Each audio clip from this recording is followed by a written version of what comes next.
También entonces otra vez estamos acá con Silvia Ribeiro de TC Group, que hará la introducción al tema de hoy del webinario, y también a nuestro colega Philip Seufert, que es de FIAN Internacional, y también hablará del tema de financiarización y de los temas principales que salieron en el observatorio de este año.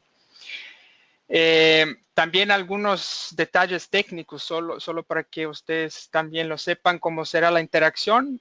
Silvia hará una presentación, yo haré una breve introducción al observatorio de este año.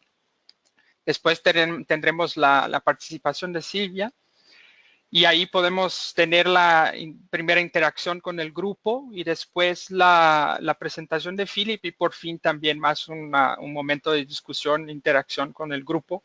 Y para esto, ustedes tienen ahí en la pantalla un micrófono, ¿no? Un símbolo de un micrófono y una mano.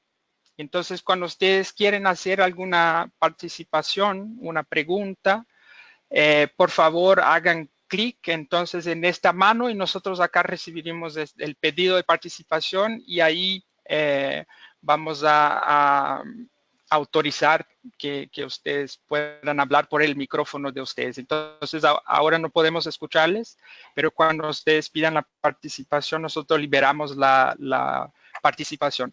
Si hay alguna persona que no tiene micrófono, también puede hacer la participación por el chat. Hay en el menú que ustedes tienen ahí, hay una parte que está el chat para que ustedes puedan escribir las preguntas.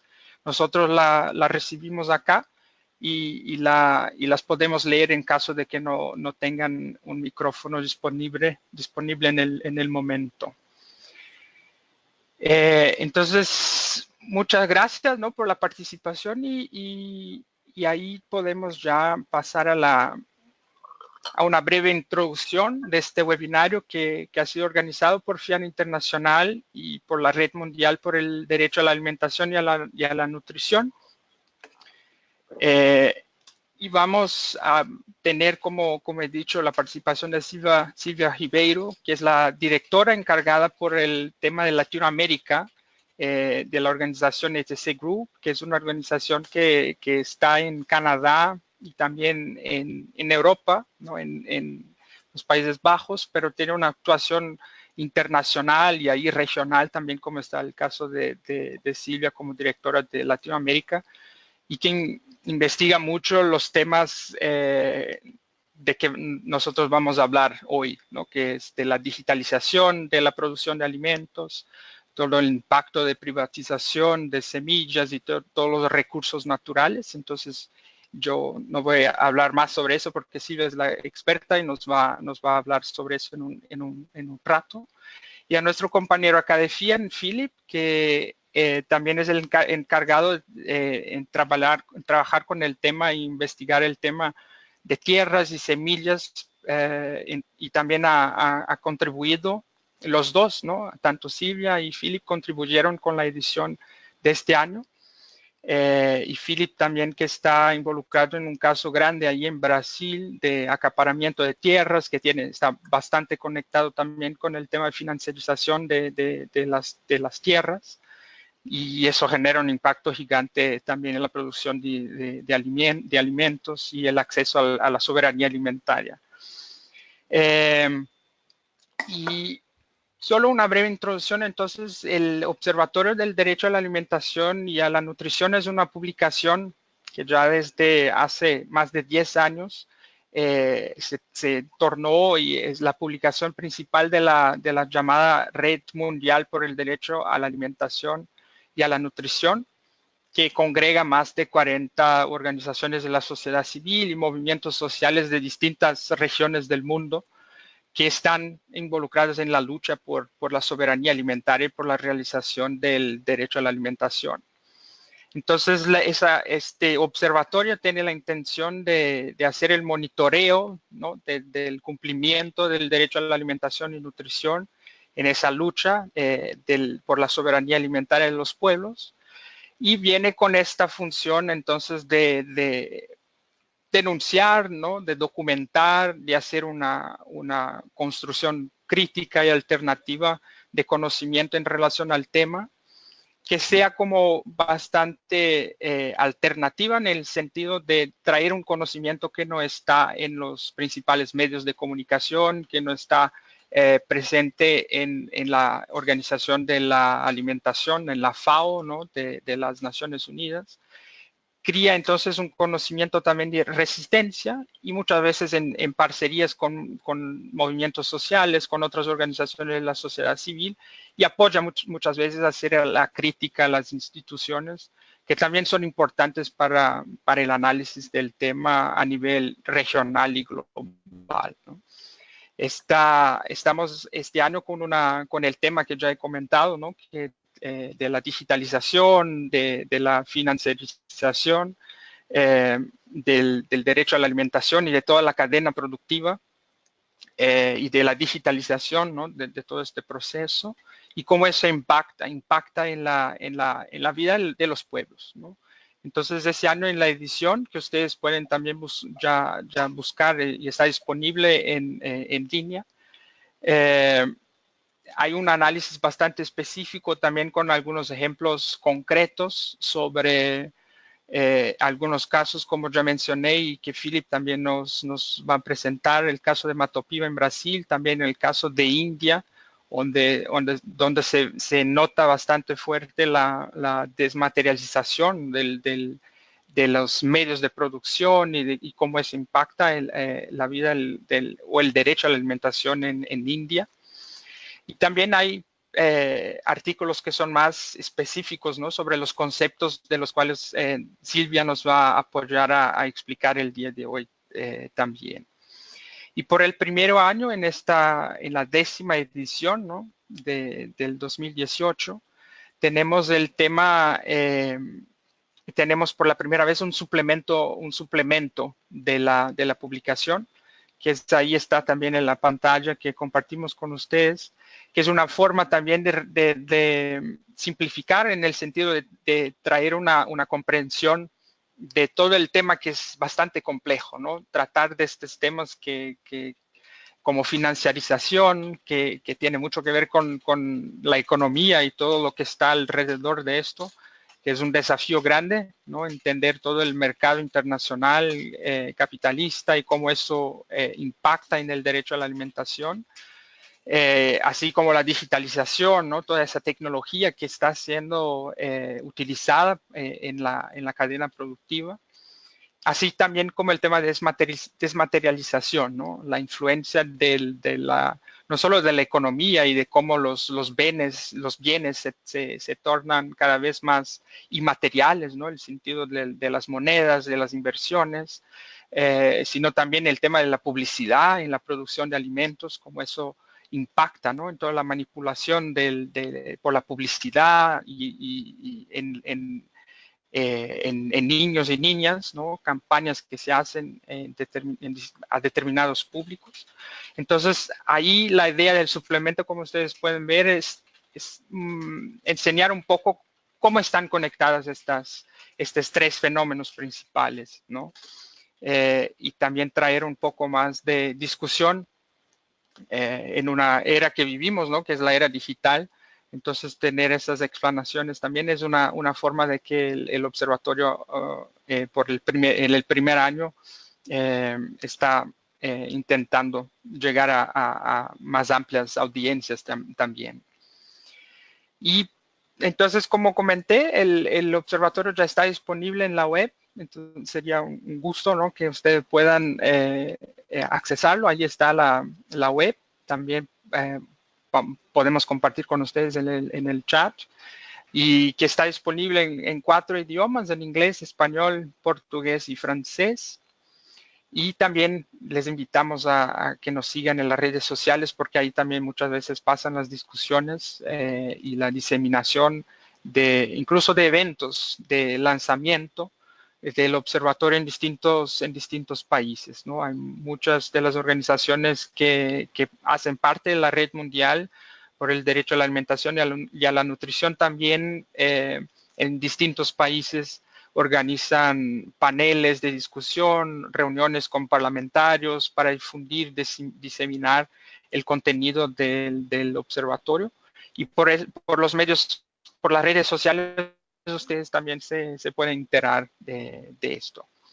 Entonces, finalizar esta parte solo más introductoria, nos gustaría invitar a Silvia Ribeiro para hacer su presentación. Silvia, muchas gracias por tu disponibilidad y tenés la palabra. Gracias.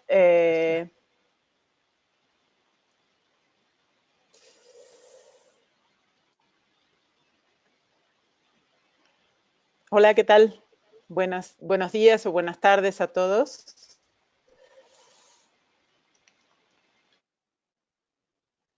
Creo que ahora ven la presentación, ¿verdad? Sí, por favor. Bueno, muchas gracias. Entonces, como ya me presentó Philip, yo soy la directora para América Latina del Grupo ETC. Nosotros hemos estado siguiendo el tema de las configuraciones corporativas y las nuevas tecnologías desde hace mucho tiempo, hace más de 30 años que estamos siguiendo el tema de las configuraciones y en particular el de las tecnologías también, que es la T del grupo ETC, que es Grupo de Acción sobre Erosión, Tecnología y Concentración Corporativa. Entonces, creo que es muy oportuno esta edición del observatorio, y yo quisiera retomar, nada más como ya un poco lo mencionó Felipe, el artículo de introducción que está hecho por Marco Filardi y Stefano Prato, en donde ellos resumen un poco, digamos, el tema de qué hablamos cuando hablamos de la era digital en la agroalimentación. Entonces ponen tres conceptos básicos. Uno que es la desmaterialización, otro la digitalización y otro la financiarización. Y la desmaterialización se refieren a lo que es, bueno, un tema que ya existía, pero que con la era digital es enorme, digamos así, que es la separación entre el valor material de los productos agrícolas, de la comida, etcétera, y el aumento del precio en dimensiones inmateriales.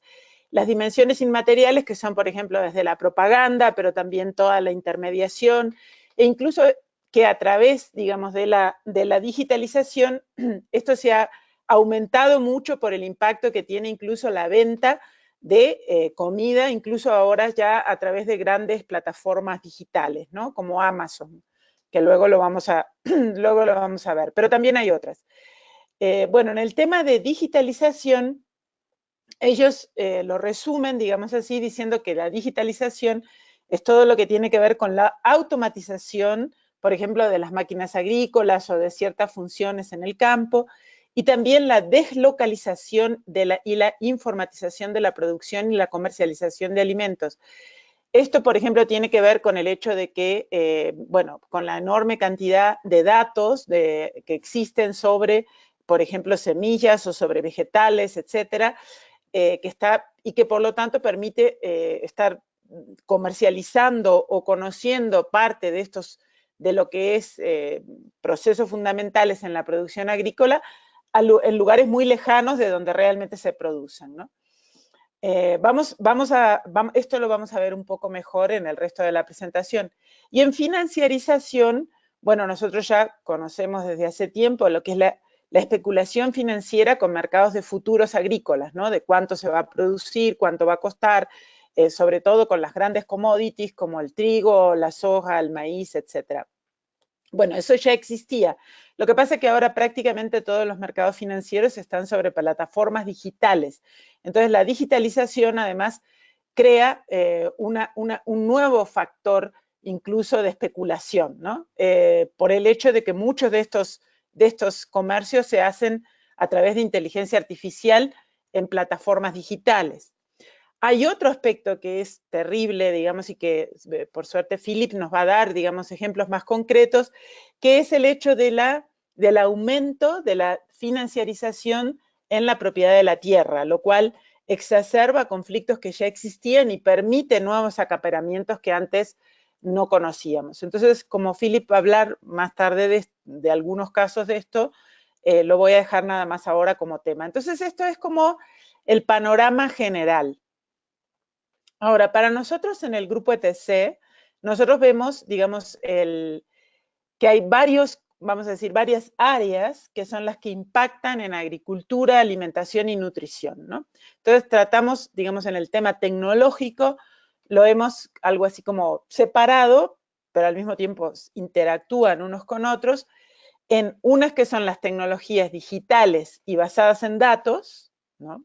Otras que es todo lo que tiene que ver con la ingeniería molecular, que es desde la nanotecnología, la biotecnología, bueno, los transgénicos y muchas otras biotecnologías, que también es biotecnología. Luego todo el aumento del uso de la automatización en campo, pero también todo lo que es, digamos, la industria de los sensores y cómo eso se complementa.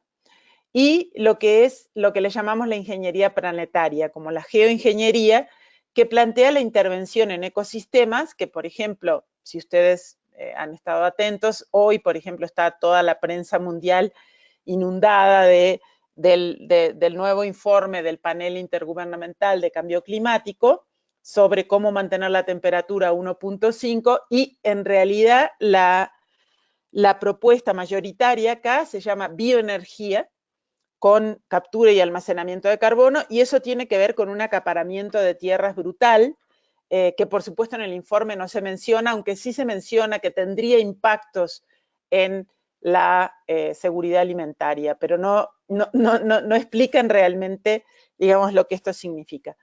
Bueno, les voy a pedir disculpas de hablar de temas tan complejos en forma tan breve, para tener un poco más, para verlo en forma más tangible, esto que parece justamente como algo tan inmaterial.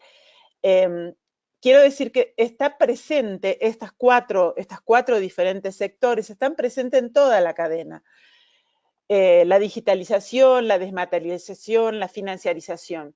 Y nosotros muchas veces hablábamos de la cadena alimentaria agroindustrial, la industrial, o sea, no la campesina, no la que forma otras redes de alimentarias, y hablábamos de Monsanto a Walmart, ¿no? Pero ahora ya en los últimos pocos años, en un periodo de apenas 2 o 3 años, ya ni siquiera es Monsanto a Walmart, sino que ahora estamos hablando de Bayer a Amazon, ¿no? Porque Amazon, que en este momento es la empresa, la industria y empresa más grande del planeta, lo es desde este año, Amazon también ha hecho inversiones muy importantes en la compra de supermercados, como por ejemplo se compró toda la cadena Whole Foods de alimentos en Estados Unidos, que son más de 400 supermercados, y entonces combina la venta digital a través de las plataformas digitales con la venta directa en almacenes, ¿no?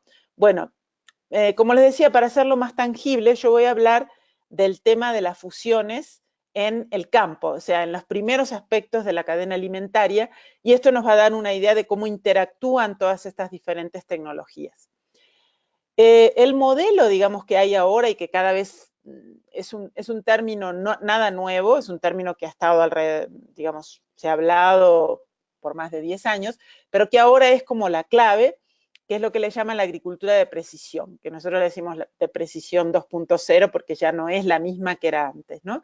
Entonces, la meta general de este tipo de agricultura es hacer un tipo de agricultura industrial, por supuesto, controlada por los macrodatos, por la gran cantidad de acumulación de datos y algoritmos de inteligencia artificial que le dicen a máquinas, por ejemplo, cuándo aplicar determinados plaguicidas o determinados agrotóxicos, ante qué medios, cuando hay cambios de temperatura, etcétera. Bueno, todo eso sería, digamos, la imagen, son computadoras que a través de diferentes maquinarias agrícolas detectan todo esto y a su vez ni siquiera lo deciden personas, sino que son sistemas, algoritmos de inteligencia artificial que dicen cuándo aplicar, en qué momento, etc.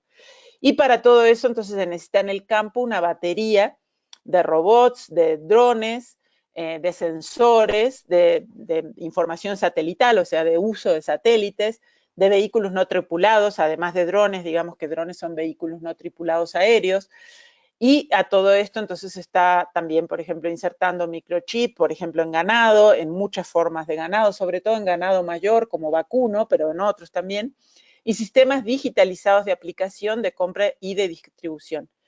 Por ejemplo, esto que si ustedes están viendo la pantalla, una de las cosas, digamos, en las que se habla ahora, se habla del Internet de las vacas. Ustedes seguramente han oído hablar del Internet de las cosas, que es cuando el Internet ya no es solo lo que miramos en una computadora, sino que es, por ejemplo, al usar una plataforma digital para hacer una compra y esa compra llega a nuestra casa, ¿no?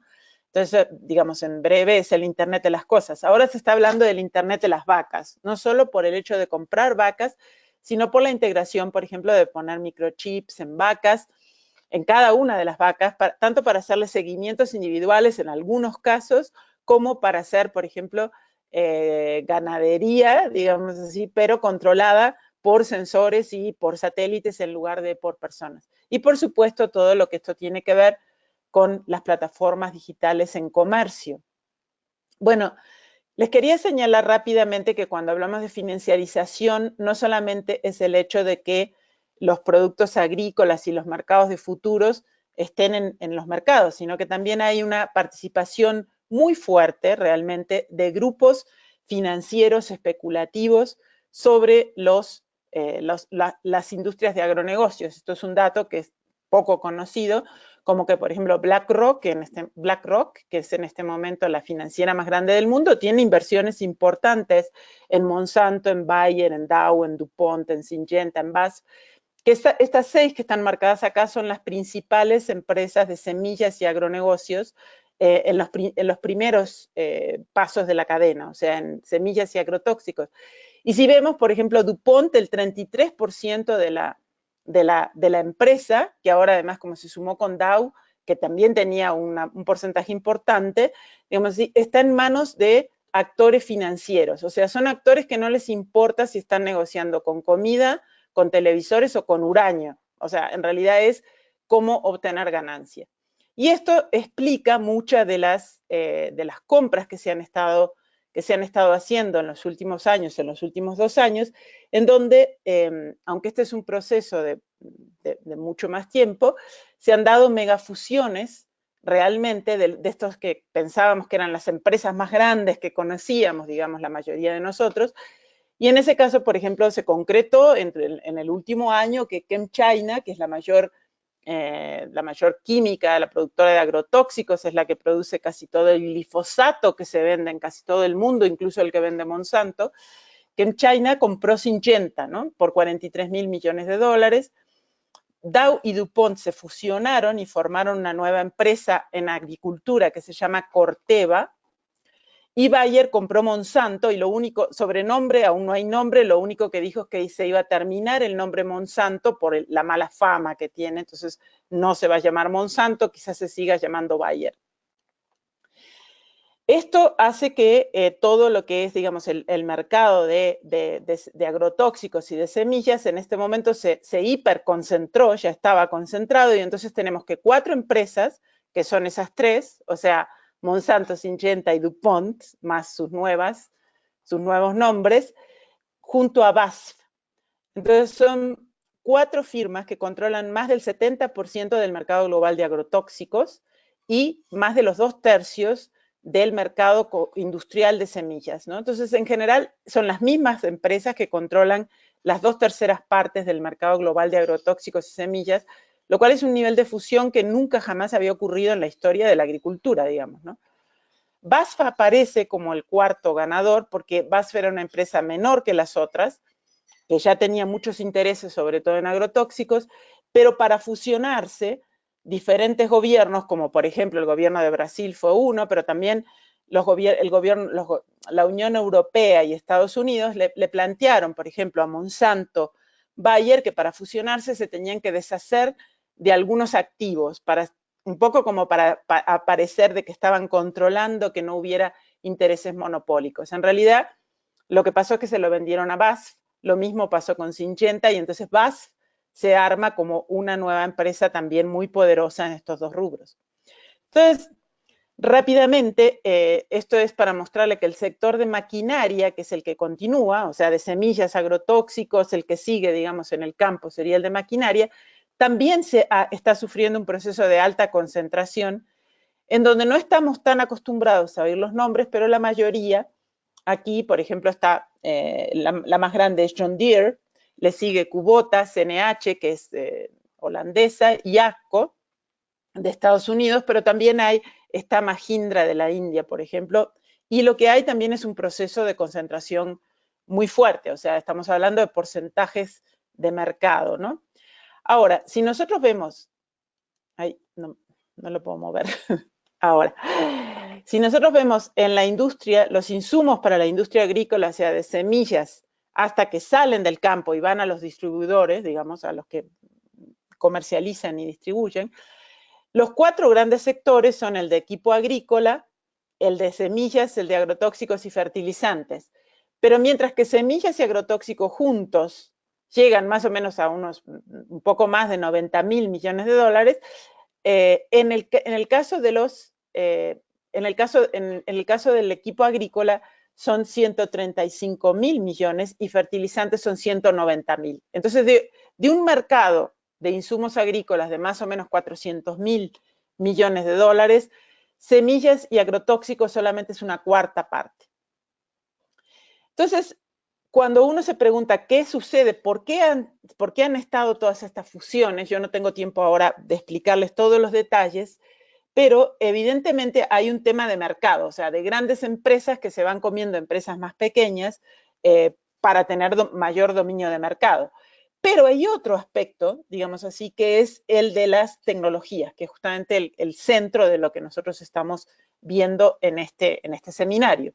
Entonces, por un lado, como les decía antes, voy a volver brevemente, si ustedes ven, ahí son otros pasos de la cadena los que aspiran a seguir comprando. O sea, va a haber una segunda ronda de fusiones que va a suceder, ya está empezando, de hecho, y va a suceder en los próximos 4 o 5 años, en donde no quedarán solo esas 4 empresas, sino que serán compradas posiblemente por las de maquinarias.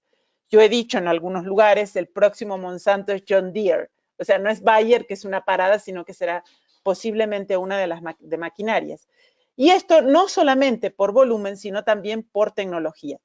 ¿Por qué? Porque ha habido todo un proceso, digamos así, en donde las empresas que antes conocíamos típicamente como las semilleras y de agrotóxicos, o sea, Bayer, Monsanto, Dow, Syngenta, estas, digamos, han estado trabajando en mucho más que insumos agrícolas. Han estado acumulando, digamos así, investigación y patentes sobre nuevas biotecnologías, nuevas formas de manipulación genómica.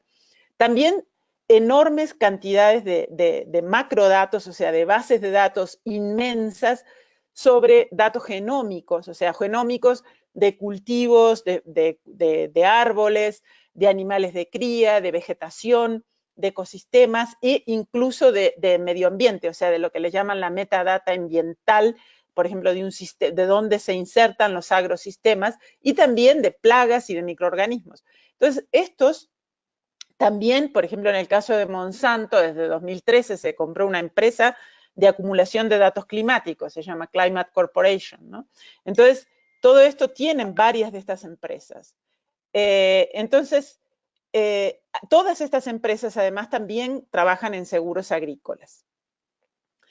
Y el otro bloque, el bloque que le sigue, el bloque de maquinarias, hace mucho tiempo que ya no es solamente tractores, o sea, este dibujito de este tractor tradicional que vemos ahí, en realidad está siendo cada vez más sustituido por cosas que, digamos, difícilmente se le puede llamar solamente tractores, porque tienen una enorme batería de sensores, de información de GPS para información satelital y otras, ¿no? Entonces, sobre todo en el sector maquinaria, si nosotros vemos, digo, cuando uno entra en la página de John Deere, que es la mayor de maquinaria, lo que sale es esta foto que les estoy mostrando, en donde John Deere en realidad lo que vende son sistemas digitalizados de computación para que desde una cabina, un funcionario, dos, los que sea, porque ya no se pueden ni decir agricultores, esté viendo dónde hay que aplicar, por ejemplo, en este caso riego, o si es siembra o lo que sea, o para recoger.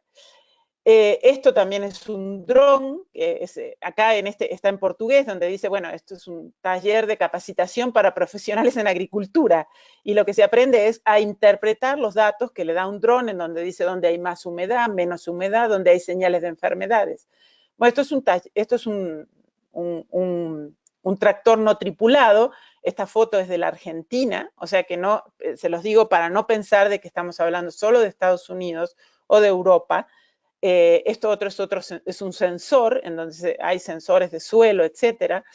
Bueno, también los riegos adentro, incluso de invernaderos, y afuera se están haciendo cada vez más a través de drones, y todo eso está siendo controlado, digamos así, por computadora.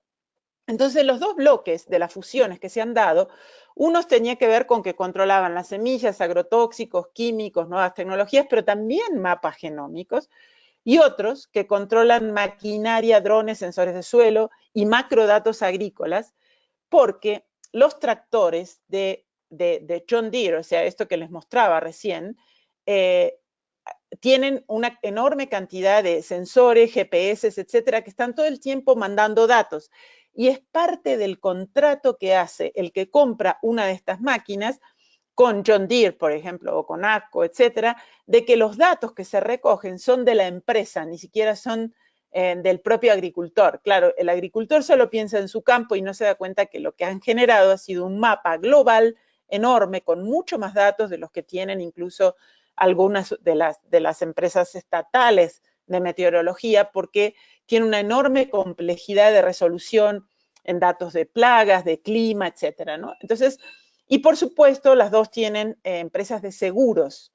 Esto es un supuesto, ahora en el próximo paso les voy a explicar un poco más por qué, pero es lógico porque con, digamos, la incertidumbre es lo que hace que se venden seguros. Entonces, la incertidumbre climática y el hecho de ellos haber acumulado datos climáticos durante más de 10 años, 15 años, 20 en algunos, les hace que tienen un nivel X de predictibilidad. No es muy bueno, como en el clima siempre sucede, pero les hace que obligan al paquete, a la compra del paquete, incluso del seguro. Entonces, esto no pretendo que ustedes vean ni que lean todo esto, es para darle una imagen nada más, es uno de los documentos de ETC, de la cantidad de compras de empresas de datos digitales, sean climáticos, de suelo, de vegetación, etcétera, que diferentes empresas han tenido, todas las empresas de semillas y agrotóxicos, pero también las de maquinaria e incluso algunas de las de fertilizantes y de distribución, como Cargill, como Dreyfus, en fin. Entonces, ¿qué está sucediendo? Esta imagen que tienen acá, las que están en verde, que son las empresas de maquinaria, y las que están en amarillo son las de agrotóxicos y semillas. Todas estas líneas son las líneas de colaboración que ya tienen en compartir datos e incluso en información genómica, información de suelos, y ponerlos en nubes informáticas comunes, digamos, ¿no? Comunes de estas empresas, por supuesto. Y además, esto que están en rojo son empresas de drones que son copropiedad de varias de ellas, ¿no? Entonces, ya hay toda una serie de vinculación entre estas empresas y por lo tanto lo que vemos es que vamos a una segunda ronda de fusiones en donde estas empresas se van a fusionar de otra manera. Entonces, la meta de estas fusiones es ofrecer un paquete cerrado de agricultura de precisión que se pueda comprar en una ventana única y que los agricultores, sobre todo los industriales, no van a poder rechazar, que va desde las semillas, los agrotóxicos, la maquinaria, la automatización, los datos, los seguros, y que todo eso finalmente va a condicionar la obtención de créditos agrícolas, ¿no? Bueno, entonces, todo esto, digamos, nosotros lo estamos analizando en documentos nuevos de ETC. Como ya he usado bastante tiempo, voy a pasar un poco rápidamente en los próximos pasos, si te parece bien, Felipe. Ok, sigo. Sí, sí, el silencio es un sí. Gracias. Ok, gracias, sí. Entonces, bueno, les decía, ¿qué pasa cuando se dan todas estas fusiones? Porque finalmente les estoy describiendo el proceso, pero ¿qué impacto tiene eso sobre nosotros, digamos, sobre cada uno de nosotros como ciudadanos, como consumidores, como parte de comunidades, de organizaciones? No sé quiénes son los que están participando, pero bueno, lo primero es que toda esta gran acumulación, o sea, se forman grandes conglomerados que tienen un enorme poder de negociación. Y por ejemplo, uno de los casos más típicos es todo lo que le llaman edición genómica, donde hay una enorme presión a nivel internacional para que esto no pase ni siquiera por las leyes de bioseguridad. O sea, el argumento es, todas estas empresas que nombré antes, sobre todo las típicas, digamos, Monsanto, Syngenta, etcétera, a través de las nuevas fusiones, tiene una enorme cantidad de datos de nuevas biotecnologías y los quieren imponer incluso sin pasar por normas de bioseguridad. Hace poco tiempo, hace menos de un mes, hubo un juicio en Europa que declaró que esto no era posible, pero toda la industria está, digamos, en el resto del mundo tratando de decir que todas las nuevas formas de transgénicos, en realidad son transgénicos también, como son diferentes, no deben ni siquiera pasar por leyes de bioseguridad. Bueno, esto es uno de los aspectos, o sea, una enorme cantidad de nuevos riesgos y de nuevas biotecnologías. Bueno, hay que ver que, digamos, el objetivo principal de todo este tipo de agricultura, incluso el hecho de usar agricultura, el hecho de usar plataformas digitales por inteligencia artificial, pero lo que les mostraba, digamos, el que haya una caseta con un par de personas manejando computadoras y nadie en el campo, en realidad, eso es el objetivo, es una agricultura sin agricultores, una agricultura completamente maquinizada. Además, todo esto, por el poder que tienen estos conglomerados, aumentan los precios de todos los insumos porque no hay competencia, además por el poder de negociación que tienen, por el tamaño y por la cantidad de rubros que abarcan.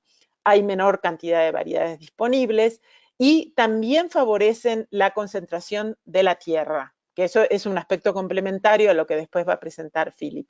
Por supuesto, hay más desempleo rural. Y en las economías campesinas, porque lo que nombraba antes era en general en la agricultura, digamos, claro, finalmente el objetivo es eliminar al campesinado como tal y convertir a los que queden en clientes. Y uno dice, bueno, pero si los campesinos no son los que van a comprar computadoras ni estos tractores no tripulados, ¿por qué los campesinos? Bueno, lo que pasa es que el poder abarcar enormes cantidades de terreno, entendiendo, por ejemplo, el nivel de humedad, etcétera, todo lo que sucede sobre los terrenos a través de satélites, hace que eso adquiera un valor especulativo que por una forma o de otra van a terminar expulsando también, va a ser una nueva ola de expulsión de la tierra de los campesinos. Lo mismo a través de nuevas leyes de semillas, esto está nombrado en el observatorio, que es, nosotros estamos conviviendo en una doble cosa en donde por un lado hay patentes súper restrictivas de semillas y contratos obligatorios hasta para arreglar un tractor ahora, por ejemplo, un campesino, bueno, no es un campesino, un agricultor que compra un tractor a John Deere no tiene derecho de arreglarlo, tiene que llamar a la compañía para no descompaginar ninguno de los sistemas digitales a los que está. Bueno, lo mismo pasa con las semillas, tienen tanta cantidad de tecnología que se firma un contrato de tecnología, no un contrato de compra o un simple recibo de compra. Y al mismo tiempo se quiere hacer ilegal todo tipo de intercambio de lo que son las semillas campesinas, criollas, etcétera, ¿no? Bueno, ya nombré antes lo del enorme poder de negociación que tienen las transnacionales, que no es solo para el mercado, que también es, por ejemplo, para infraestructura, para programas gubernamentales, para que sean a favor de este tipo de agricultura. Y todo eso, además de restar recursos a la pequeña agricultura, también desplaza, digamos así, campesinos, ¿no? Entonces, bueno, ¿qué podemos hacer frente a esto? Es una pregunta muy grande y es parte de lo que vamos a ver ahora, pero para volver un poco al origen, lo primero, por supuesto, es que nosotros tenemos, esto no lo presenté hoy aquí, pero tenemos que volver al apoyo fundamental a la agricultura y los modos de vida campesino e indígenas, a las semillas y a la circulación en sus manos. Un trabajo de TC que se llama ¿Quién nos alimentará? Muestra que más del 70% de la población mundial se alimenta total o parcialmente de la agricultura campesina, de lo que le llamamos las redes campesinas.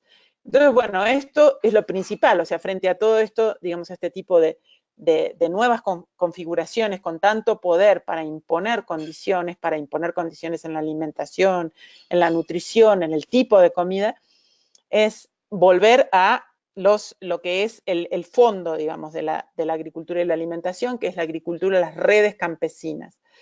Bueno, además informarnos, que es lo que estamos haciendo, por ejemplo, ahora, entender estas nuevas tendencias para poder enfrentar y denunciar sus impactos, impedir, porque no lo hemos podido hacer con las que ya pasaron, pero quizás tenemos mayores medios para impedir la próxima ronda de fusiones. Una de las formas podría ser, por ejemplo, meter este tema que ya está en el Comité de Seguridad Alimentaria Mundial, obligando a que tome el tema de las megafusiones y el papel de las nuevas tecnologías como tema fundamental que está poniendo condiciones a todo el sistema agroalimentario. También se está discutiendo a nivel de la UNCTAD, del sector de comercio y desarrollo de Naciones Unidas, un tratado de competencia entre empresas, digamos así, un tratado marco que integre aspectos sociales, ambientales y de equidad, lo cual actualmente no existe, ¿no? Bueno, esas son cosas que podemos hacer en Naciones Unidas, que podemos hacer en otros lugares. Pero también en lo que es nuestra vida, digamos, cotidiana, más regional, más local, tenemos que entender que la alimentación no es un tema solamente de los que están en el campo, sino que es un tema de todos y cada vez más por la salud, a nivel de la nutrición, a nivel de la cantidad, de la desnaturalización de la que son objeto los alimentos, nosotros necesitamos entender que es un tema de todos y de todas. Y que además los sistemas campesinos y agroecológicos no solo conservan las semillas, además cuidan el ambiente, la salud, la biodiversidad. Entonces, todo lo que es las redes solidarias de trueque, los mercados locales, las huertas urbanas, la eliminación de todo lo que sean empaques, cadenas de refrigeración, etcétera, también evitan gran parte de los gases de efecto invernadero, de la contaminación, de la erosión, pero también la posibilidad de que nosotros tengamos alimentos más saludables. Bueno, les dejo aquí algunos documentos que si quieren pueden consultar en el sitio ETC, en donde se hablan de estos, además, por supuesto, de los magníficos artículos, porque es un número muy interesante del Observatorio de Alimentación y Nutrición. Muchas gracias. Silvia, muchísimas gracias por tu presentación, que nos provoca un montón, ¿no? Estaba como pensando, suena como una novela de ciencia ficción, ¿no? Porque era como proyectar el futuro, que ya está, ¿no? Sin esta presencia de humanos más, ¿no? Desde una parte, desde lo que tú nos contabas. Bueno, muchas gracias. Pasamos entonces al grupo. Si alguien tiene alguna pregunta, comentario, puede hacerlo, indicarnos acá en el chat o con la mano.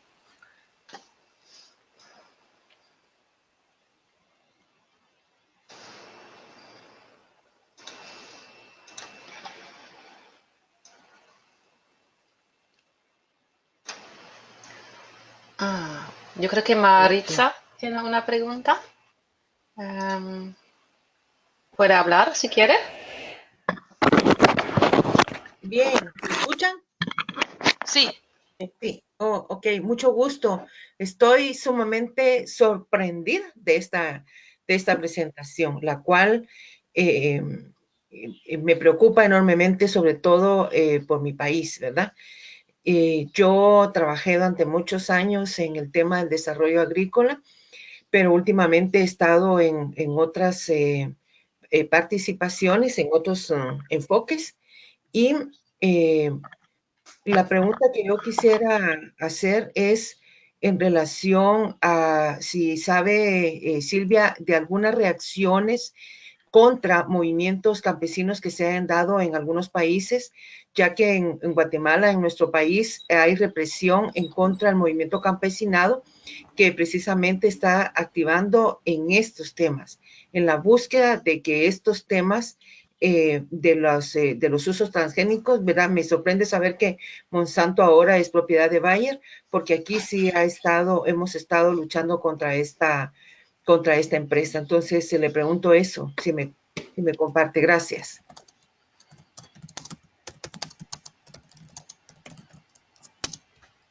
¿Se contesto o juntamos otras preguntas? No sé cómo quieren hacer.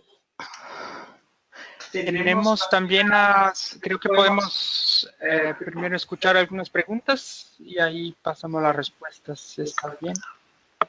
Sofía Marcia, por favor. Sí, muchas gracias por la presentación, Silvia. Yo quería preguntarte así como un poco más a nivel local, ¿qué pasa, por ejemplo, cuando no hay, no sé, no nos hemos percatado de toda esta información de el tema de las tecnologías?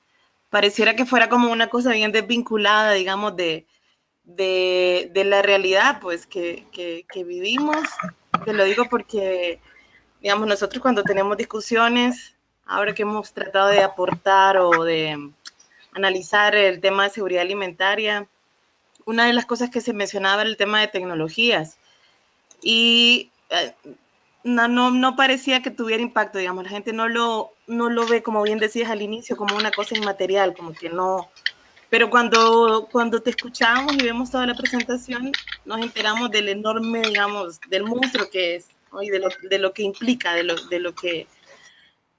impacto que va a tener. Entonces, no sé, pensar un poco qué recomendaciones o cómo es que podríamos lograr tener impacto más en esos grupos que al final, no sé, las organizaciones más locales, campesinos, etcétera. Esa sería como mi pregunta. ¿Cómo quieres, Silvia? También tenemos una otra pregunta. Como a ustedes les parezca. Si quieren, empiezo con estas. Sí, por favor. Bueno, la primera pregunta de Maritza de Guatemala. Sí, claro, Bayer compró Monsanto, pero eso no quiere decir que Monsanto, digamos, que hay que dejar de enfrentar a Monsanto. De hecho, justamente Bayer quiso cambiarle el nombre para que la gente se confundiera y pensara que ya no existía la empresa. De hecho, Bayer compra todo lo que es los agrotóxicos, las semillas de Monsanto, y por lo tanto hay que seguir, digamos, por supuesto, contra Monsanto y contra esta empresa, que ahora es Bayer, digamos, ¿no?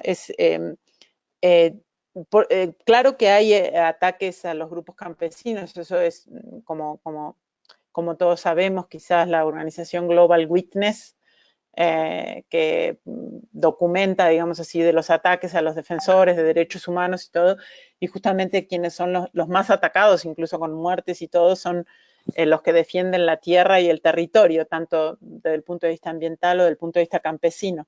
Entonces, claro que hay ataques en todo el mundo y por eso es muy importante entender que este no es solo un tema local, que la lucha, por ejemplo, que están llevando en Guatemala tiene que ver con todos, o sea, tanto por este contexto corporativo, sino porque estamos en el mismo problema, digamos, ¿no?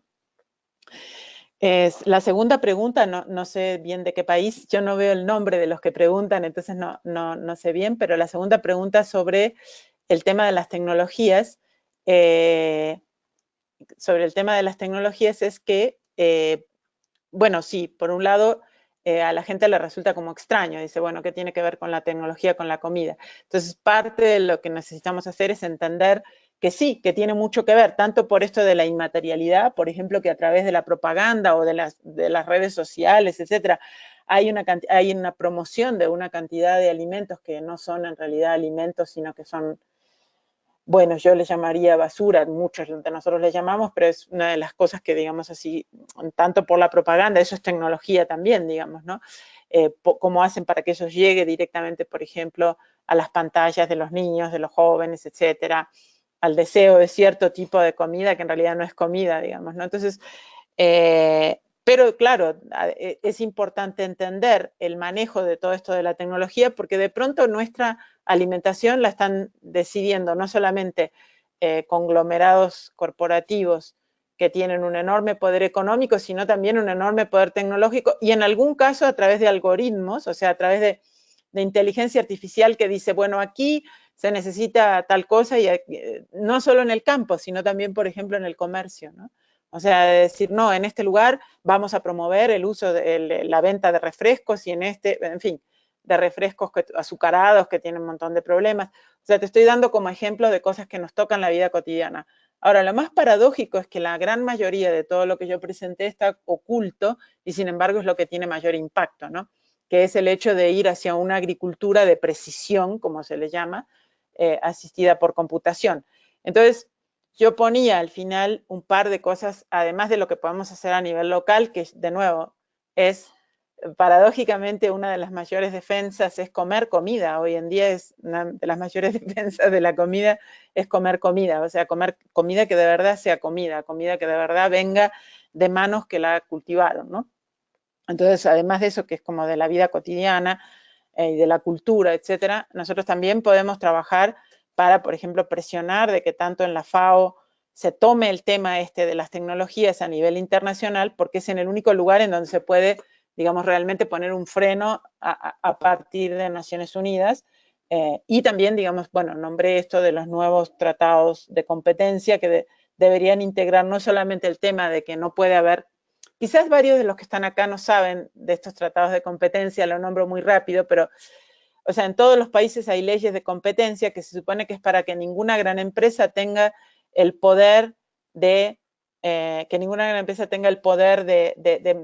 monopolizar el mercado. De todas maneras lo hacen, o lo que pasa es que al ser 4 que tienen el 70%, es lo mismo, digamos, se ponen de acuerdo, estas 4 y deciden todo, desde precios, calidad, criterios de bioseguridad, etcétera, ¿no? Entonces, todos estos criterios que son ambientales, sociales, económicos, no están contemplados. Entonces, hay un sector de Naciones Unidas, UNCTAD, el sector de Comercio y Desarrollo de Naciones Unidas, que está trabajando en una ley modelo de competencia que integre otros aspectos.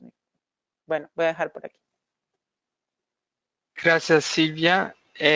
Tenemos también a Gabriel y Arturo que ya les pasamos la palabra. Antes voy a leer una pregunta y comentario de Marcos Arana. Y pregunta, ¿qué tan expandida en el mundo está este tipo de agricultura y cuál es su ritmo de crecimiento? Las regiones con crecimiento más acelerado. Y otra pregunta de él, ¿consideras que las medidas de regulación a nivel nacional pueden tener algún grado de efectividad? Y aún tendríamos una otra pregunta de Constanza que te voy a poner porque creo que puede estar en la misma línea más o menos. Constanza Monterrubio Solís dice, muchas gracias por la presentación, Silvia. Saludos desde Chile. Me gustaría si pudiera ahondar en los vínculos entre los estados y los departamentos de agricultura y la promoción de versiones quizá menos tecnológicas, pero igual de prejudiciales, como el glifosato y semillas modificadas genéticamente a través de programas de asistencia social.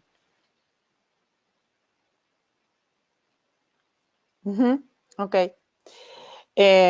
Bueno, este modelo de expansión se desarrolla rápido, está muy acelerado, la expansión de esto, sobre todo en los últimos años, como que, digamos, tuvo como un sector de acumulación durante mucho tiempo, esto que hablaba de que John Deere pone GPS en los tractores desde hace muchísimo tiempo, pero que ahora además están, digamos, están metiéndose en muchos otros campos, ¿no?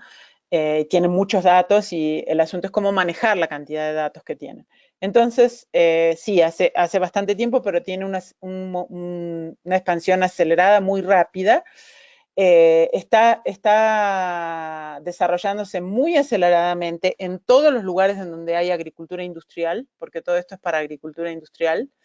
Y eso es tanto en Estados Unidos, Europa, Japón, etcétera, en China también. Pero sobre todo, pero también está en nuestro continente, por ejemplo, en Argentina, Brasil, en Chile. Tuve oportunidad de estar en Paraguay hace 2 meses y vi este tipo de maquinarias que les mostraba ahora en Paraguay, o sea, en donde uno piensa, no, ahí no existe. Sí, existe en todos los lugares donde tienen grandes monocultivos de soja transgénica, para empezar. Por supuesto, ahí hay. En todos los países que lo haya, ahí también lo hay. Ya nombré Argentina, Brasil. También se está desarrollando este tipo de sistema. Pero bueno, en general lo que quiero decir es que incluso puede estar en sistemas de agricultura industrial en países en donde no tiene, bueno, también en México, no lo nombré, pero sí, donde existe este tipo de agricultura. Y sobre el tema de la regulación, nacional, bueno, la regulación nacional, como la regulación internacional, es lo mismo en este sentido, perdón, no digo que es lo mismo, quiere decir en este sentido. La regulación nacional es muy importante si hay grupos sociales que defienden lo que se puede defender de las regulaciones.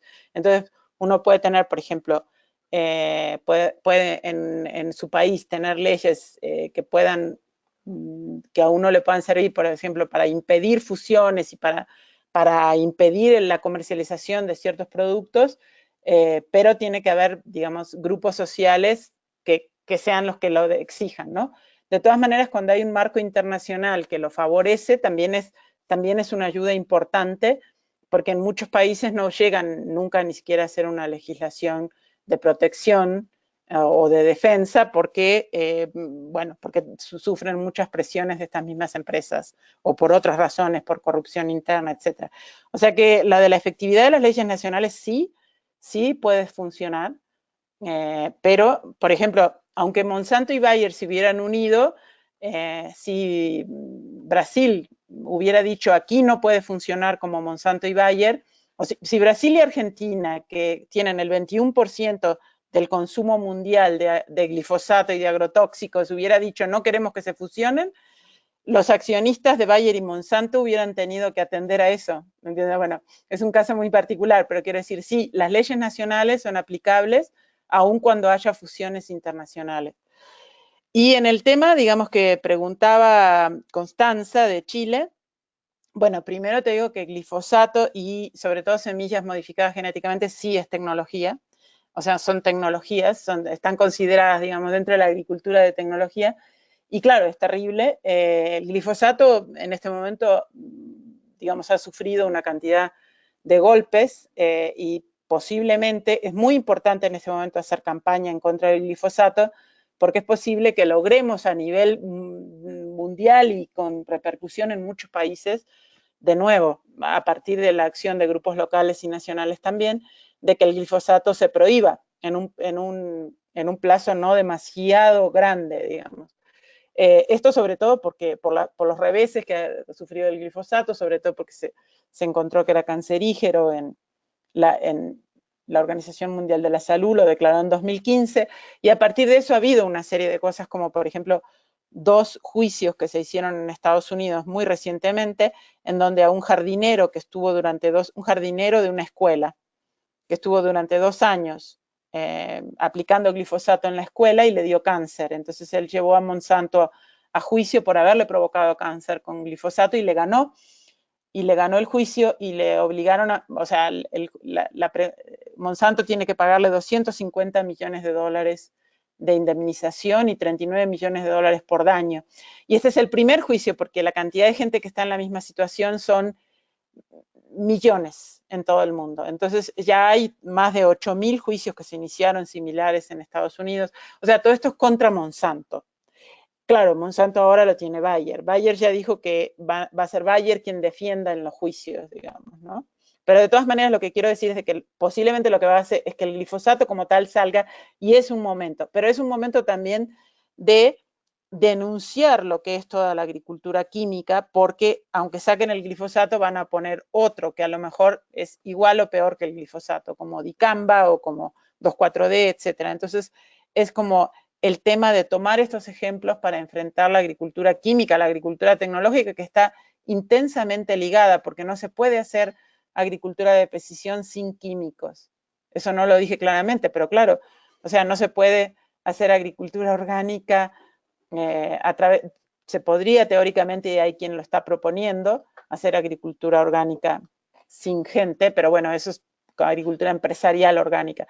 Pero básicamente atacar la agricultura química tiene que ver con todos los otros aspectos. Muchas gracias, Silvia. Aún tenemos a Gabriel, después a Alicia y más una pregunta del chat, ya antes de pasarnos a Philip. Okay. Gabriel, le voy a liberar solo un ratito acá.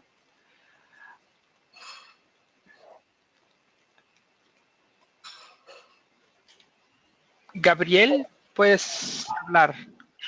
Gracias. Saludos, Silvia, desde Venezuela, desde la campaña Venezuela Libre de Transgénicos y desde el Movimiento Semillas del Pueblo.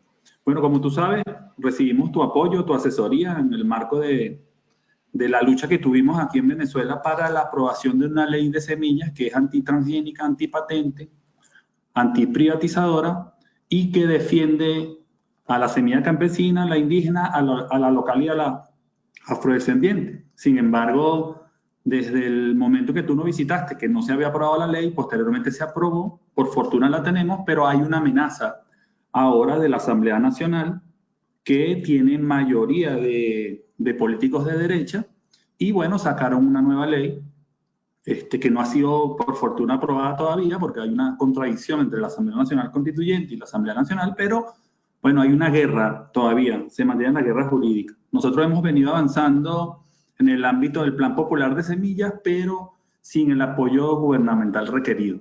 Entonces, en el ámbito de que tú manejas un esquema global de información, sería bueno que nos comentaran que ante ese panorama de control corporativo mundial sobre las semillas, ¿cuál debería ser la estrategia de integración que pudiera ser más factible de concretar entre nosotros, entre nuestros pueblos, para la protección de la semilla campesina, local, indígena, afrodescendiente, y cómo avanzamos más allá de las luchas jurídicas, o bueno, con las luchas jurídicas también, cómo avanzamos en la concreción de ese gran sistema de soberanía alimentaria que nuestros pueblos le necesitan. Nosotros, por ejemplo, estamos, como ustedes saben, en el contexto de una guerra económica, hoy ya mimetizada o evolucionada hacia guerra alimentaria, muy complicada para nosotros, a pesar de que estamos produciendo bastante.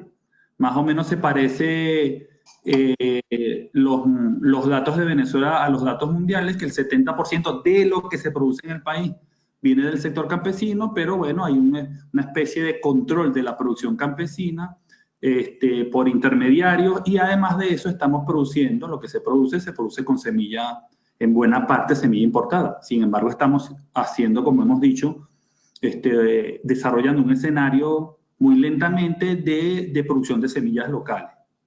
Gracias. Gracias, Gabriel. ¿Seguimos con las otras preguntas? Vale. Solo una pregunta, no sé si Arturo quería hacer otra pregunta o si no... ¿Arturo era una pregunta? No.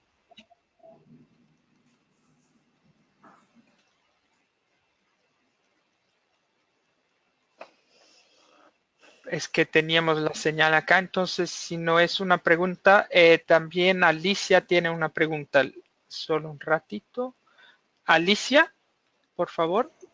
¿Sí? ¿Sí me escuchan? Sí. Sí. Ah, bueno, gracias. ¿Qué tal, Silvia? Solamente una pregunta respecto a quién, si tienes el dato de quién es preponderante en el mercado de las semillas en México. Sí. Ok. Bueno, voy a contestar esa última porque es muy puntual. Claro, es lo mismo que a nivel global. Son, digamos, en sus nuevos nombres, pero son las mismas empresas, son Monsanto. Monsanto es la principal. Monsanto tiene más del 30% de las semillas del mercado mundial de semillas, que ahora es Bayer. Y en México es igual. Entre Monsanto y DuPont tienen el 95%. DuPont, que ahora es DuPont Dow, que se llama Corteva, o sea, van cambiando los nombres, ¿no? Pero, digamos, de las que estaban y en su nueva configuración son DuPont y Monsanto, tienen la mayoría de la venta de semillas de maíz y de hortalizas. Monsanto y DuPont tienen el 95% en México de semillas de maíz industriales, no las verdaderas, no las de la gente, las que no son industriales. O sea que sigue el esquema global, o sea, son Monsanto, Syngenta, DuPont, Dow, que ahora son 3 esas que nombré y tienen otros nombres, son Bayer, Corteva y no sabemos cómo se va a llamar, si Syngenta sigue llamándose igual, pero son las mismas. Y esos dominan completamente el mercado de semillas comerciales, no las campesinas, que son la mayoría y que no están en manos de las empresas. Y en la pregunta en el comentario, pregunta de Gabriel, claro, toda mi solidaridad para la defensa de la ley de semillas que tienen en Venezuela, que justamente defiende la semilla campesina. Y bueno, yo creo que sí, creo que hay una gran disposición y existen además ya movimientos alrededor de este tema. Por ejemplo, claramente la Vía Campesina es un actor de defensa de la semilla campesina, la vía campesina en todos los países en donde tiene presencia y en América Latina también, por supuesto. Pero también están la Alianza por la Seguridad Alimentaria en América Latina. Bueno, todos estos son ámbitos en los cuales creo que es importante y que existe solidaridad con respecto a los trabajos nacionales y locales y que pueden apoyar también el trabajo de ustedes en Venezuela.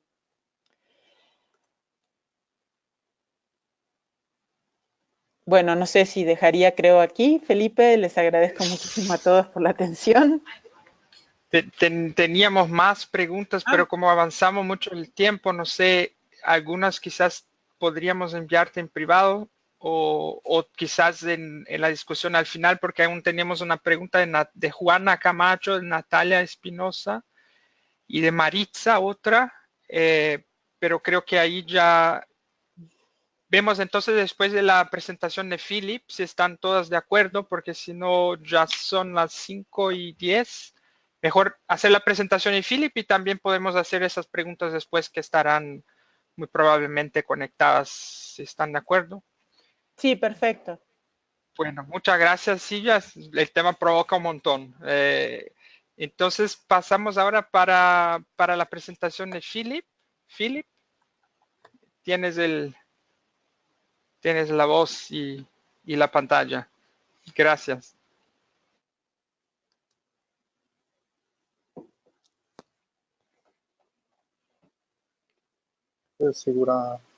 Seguramente será, mejor dicho, habría que decir buenos días. Yo, bueno, voy a hablar sobre, digamos, una parte de la desmaterialización que nos explicó Silvia ahí en el cuadro general que hizo al inicio de su presentación y que es la financiarización de la tierra. Concretamente lo que voy a intentar es explicar un poco cuáles son las dinámicas de la transformación de la tierra, que se está transformando la tierra en un activo financiero, y cuáles son los impactos concretos que tiene eso para las comunidades afectadas.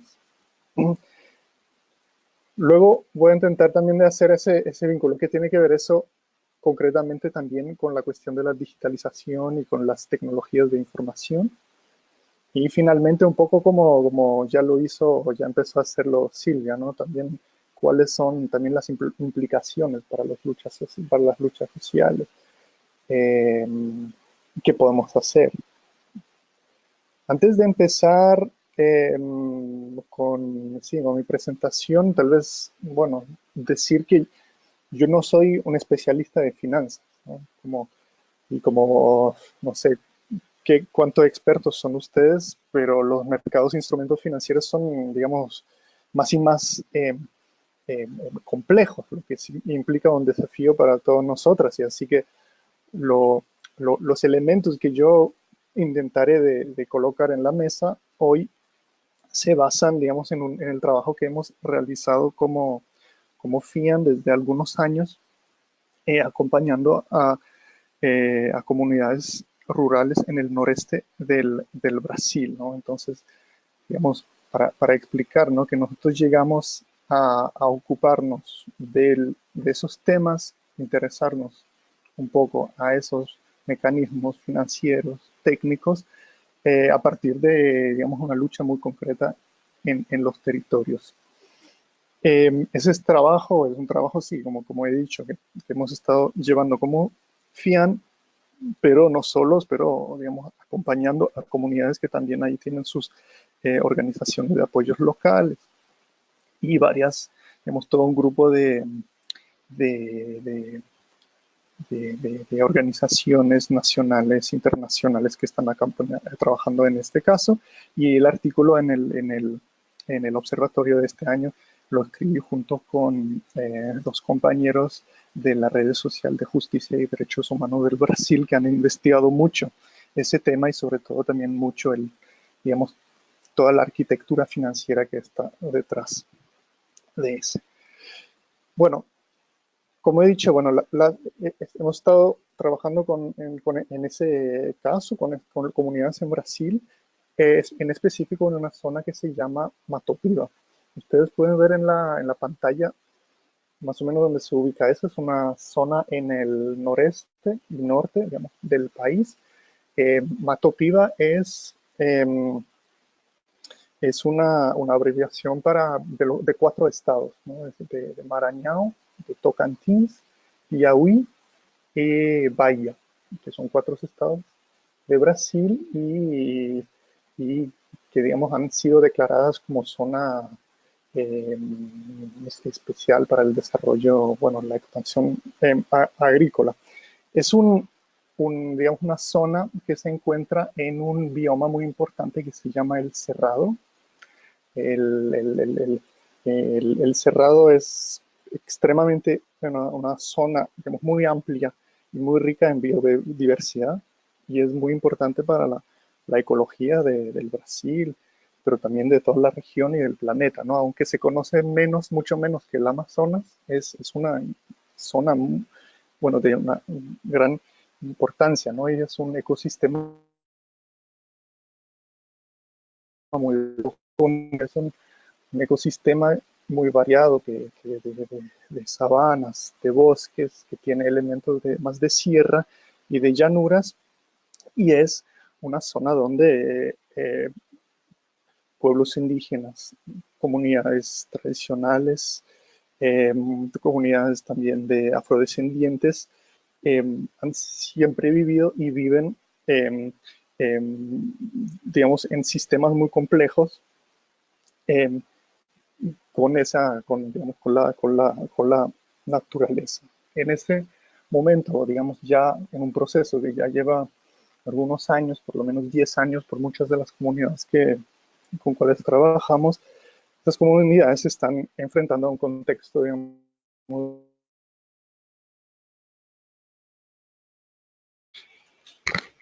Philip, perdón la interrupción, pero están llegando mensajes en el chat para que hables un poco más fuerte. No sé, dicen que hay un poco de eco también. Ok, Perdón ¿está por la mejor ahora? interrupción. Creo que se acerca un poco más del micrófono. Sí, ahora estoy intentando. Bueno, voy a intentar así. Gracias. Como estaba diciendo, ahí como estamos viviendo, o las comunidades ahí están viviendo un contexto de una expansión masiva de monocultivos de la agricultura industrial y de la especulación con la tierra, sobre todo la expansión masiva de monocultivos de soja. Y estos procesos están menoscabando la realización del derecho a alimentación y de otros derechos humanos de la población, ¿no? De los impactos concretos. Es que ese proceso lleva a una deforestación masiva, a una contaminación del suelo, del agua, con agroquímicos, una pérdida de biodiversidad y que destruye los medios de vida de las comunidades que viven ahí. Hay un contexto, es también un contexto de mucha violencia contra las comunidades y sus líderes y de un número siempre creciente de conflictos. Una de las principales preocupaciones ahí de las comunidades es que están perdiendo sus tierras y, digamos, ahí, digamos, como sucede en estos casos, ¿no? Una destrucción de todo el tejido social de las comunidades, donde la gente se ve obligado a emigrar. Entonces, claro que ese escenario desafortunadamente no es, digamos, nuevo ni es único en este caso de Brasil, pero yo creo que para nosotros este caso es un buen ejemplo que demuestra de cómo la tierra se está transformando en un activo financiero por ciertos actores muy poderosos, que algunos de ellos ya fueron mencionados por Silvia, ¿no? Para darles un poco sin entrar demasiado en todos los detalles del proceso histórico, pero para tratar de ver un poco qué ha cambiado, ¿no? Y qué quiere decir cuando estamos diciendo hay una transformación y una financiarización, ¿no? queda claro que digamos, la incursión y la expansión del agronegocio en el cerrado, en todas las partes del cerrado brasileño, están muy estrechamente relacionados con la desreglamentación de los mercados financieros locales, de los mercados financieros mundiales, y el interés creciente por la tierra de los actores financieros, ¿no? Como de estos actores financieros, algunos son los fondos de inversión y de empresas especializadas en finanzas, como la BlackRock, que Silvia ya mencionó, pero también fondos de pensiones y bancos y otros.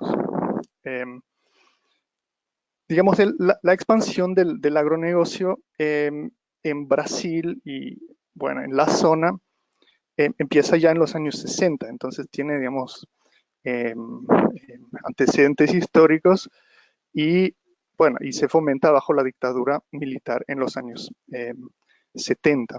Y luego hay digamos, una nueva ola de expansión en los años 90 y que ahí se hace, digamos, como acompañado de un discurso ideológico que sería, bueno, supuestamente como digamos, una estrategia para reducir la deuda del Estado brasileño, que digo que supuestamente porque en realidad lo que ha pasado es que digamos, ese modelo económico ha aumentado aún más la deuda. Entonces ahí se adopta, digamos, más fuerte que nunca un modelo de economía que está basado en la exportación de productos básicos agrícolas, ¿no? Como la soja, pero también el maíz, el azúcar de caña, el algodón y otros. Y eso se hace con subvenciones estatales muy significativas y lleva a la expansión del agronegocio. Y ahí, digamos, está en esa parte, en ese momento, que alrededor del principio de este nuevo milenio, que el agronegocio llega a la parte norte del cerrado, ¿no? De lo que les dije antes, la zona de Mato Piba. Ahí en la pantalla ustedes ven un poco digamos, la expansión del negocio de la soja en Brasil. Bueno, eso es una cosa, ¿no? La expansión del agronegocio. Al mismo tiempo y de forma simultánea, digamos, hay, digamos, los mercados financieros mundiales están en búsqueda de nuevas áreas de inversión, ¿no? Y eso provoca lo que se llama en inglés un boom, ¿no? De los precios de productos básicos agrícolas, y que es que ahí están metiendo, digamos, capital en los mercados en el comercio de productos básicos, y eso lleva a un aumento especulativo de los precios de esos productos básicos, ¿no? Y digamos, ese aumento de los precios alimenta más aún la expansión territorial de los monocultivos y del agronegocio, ¿no? Y acá en la parte, esta región de Mato Viva que les dije antes, digamos, la superficie plantada con soja aumenta del 250% entre el 2000 y el 2014, ¿no? Para decir que hay una expansión masiva. Ahora, digamos, no, tenemos esas dos cosas que ya ven que van juntos, ¿no? Expansión del agronegocio y, digamos, la entrada de nuevos actores, de actores financieros que entran ahí y que canalizan mucho capital en eso.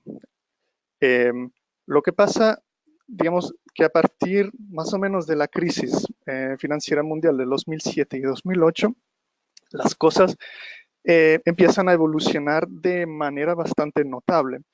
Y lo que se puede observar muy bien es que en ese momento el precio de los productos básicos agrícolas caen, bueno, ahí los precios en los mercados internacionales, pero el precio de la tierra sigue aumentando, ¿no? En Brasil.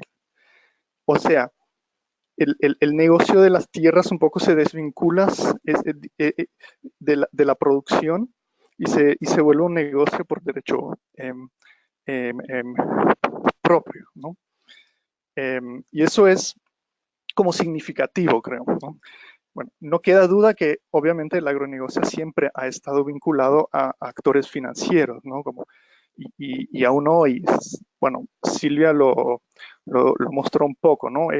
Como hay muchos de las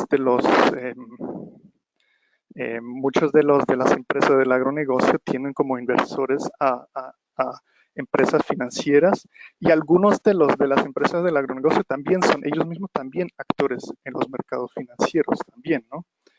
Y también lo que he dicho, ¿no? Con la desvinculación un poco de la producción agrícola y del negocio con la tierra, no es total, ¿no? La producción agrícola y la producción, digamos, el modelo agroindustrial bajo las condiciones existentes sigue también siendo, digamos, un negocio importante y una fuente de ganancias para muchas empresas. Pero lo que se puede ver muy claramente en este caso específico que les estoy presentando es que hay el valor de la tierra en sí que tiene más y más relevancia, ¿no? Y ahí también es donde se confunden lo que digamos, en la teoría se podría separar, ¿no? Entre una parte inversiones productivas, ¿no? Que van hacia la producción y que van hasta crear valor, crear empleo y todo eso. Y del otro lado, las inversiones financieras que muchas veces son también, digamos, especulativas, ¿no? Como para volver al caso muy concreto de Matopiba, ¿no? Que cómo la zona, esa región se ha convertido en un objeto para la especulación de la tierra. Ustedes ven en la pantalla, ¿no? Cómo se desarrolló el precio de la tierra en esa zona, ¿no? Que las diferentes líneas son diferentes municipalidades en esa zona. Ustedes ven que ahí no hay, digamos, un quiebre después del 2007 o del 2008, pero más bien que ahí sigue subiendo el precio. Y ahí una cosa, digamos, que ocurre es que se crean empresas especializadas que son especializadas en el negocio con las tierras. Algunas de esas empresas son todavía vinculadas digamos, a la producción y a las empresas del agronegocio, ¿no? Un ejemplo interesante en Brasil, en este caso, es una empresa que se llama SLC, o Schneider Logemann Company, que es una empresa importante de producción de soja en Brasil, que cultiva 300.000 hectáreas de soja, pero que también maneja casi 1 millón de hectáreas de tierra, ¿no? Y que ahí entonces tiene dos subsidiarias. Una es la SLC Agrícola, que es, digamos, la parte productiva, pero también tiene una subsidiaria SLC Land Company, que es, digamos, especializada en obtener ingresos capitalizados de la tierra. Y en la imagen que ustedes ven ahí en la pantalla, ustedes pueden ver que en el año 2016, digamos, los ingresos con la tierra por la primera vez son más importantes que los ingresos de la producción de soja, ¿no? Las columnas azules son, digamos, los ingresos con la producción de soja o con el comercio de soja, mientras las columnas naranjadas me indican cuáles son los ingresos de esta empresa directamente de, digamos, su comercio, su negocio con la tierra, ¿no? Entonces, eso es un poco lo que quería decir antes, ¿no? Parece que ahí, digamos, hay un quiebre, hay algo que, bueno, que llama la atención, ¿no? Hay otras empresas en el negocio de la tierra que ya están completamente especializadas en ese negocio y ya no tienen, digamos, ya no están metidas en la producción, pero que, como dije antes, como tienen como objetivo principal de tener ingresos capitalizados de la tierra. Y concretamente eso quiere decir de adquirir tierras a muy bajos precios, establecer, digamos, haciendas, fincas allá y luego venderlas a un precio más alto o a través de transacciones especulativas, o también quedarse con las tierras y arrendarlas para la producción, para luego venderlas más tarde o para, digamos, siempre ahí para tenerlo como activo, así como y especular en un aumento del valor. No, bueno, ese proceso, digamos, de adquirir tierras, muchas veces, y eso es lo que hemos ido estando documentando, es ilegal, que se hace también con expulsiones forzosas por parte ahí de pistoleros locales. Hay muchos casos ahí de fraude, de falsificación de títulos, pero digamos, esos títulos falsificados luego por, digamos, toda una cadena de ventas que se venden varias veces hasta que, digamos, el título aparece limpio y, digamos, en ese momento también, digamos, es interesante para actores, digamos, del mundo de las finanzas internacionales. Y en este caso de Matupiva, actores financieros internacionales están metidos de manera muy significativa al canalizar enormes cantidades de capital en el negocio de la tierra, ¿no? Y en el caso específico ahí son fondos de pensión, sobre todo fondos de pensiones de Estados Unidos, de Europa, de Canadá, de todo el mundo que están ahí metidos en el negocio de la tierra, que muchas veces no se ven, digamos, en el territorio, pero que son una parte clave del sistema y de cómo funciona acá. Una imagen que ustedes ven ahí como lo que hemos trabajado nosotros acá en Europa es la implicación de fondos de pensiones de Suecia, de Holanda y de Alemania, que invierten en un fondo, digamos, en otro fondo que está manejado por otro fondo de pensión de Estados Unidos, y esos son, digamos, son ya solamente por la cantidad de dinero que se está moviendo, son actores fundamentales, ¿no? Los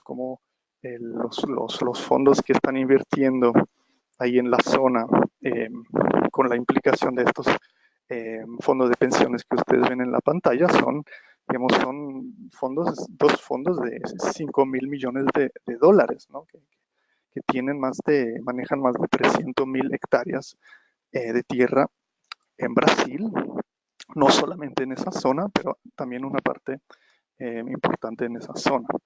Obviamente esos actores dicen que no están metidos en la especulación, ¿no? Pero lo que se puede demostrar muy claramente es que ellos se benefician muy directamente de las subidas de los precios de la tierra que tienen en sus, digamos, como valor para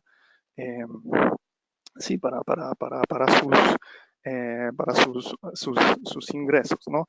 Lo que eso quiere decir, ¿no? Que cuando hablamos de financiarización, y eso nos pone muchos desafíos, nos pone un desafío a nosotros, pero sobre todo a las comunidades que se ven afectadas por la multitud de actores que están metidos en eso, y digamos que al final sí, es el capital globalizado que está metido, pero cómo responsabilizar a esos y en todas esas redes complejas de fondos intermediarios, como quién es el responsable por los impactos y y cómo se le responsabiliza, ¿no? Bueno, para volver tal vez un poco al tema, bueno, ¿qué tiene que ver esa financiarización con la desmaterialización y la digitalización, ¿no? ¿Cómo están vinculados?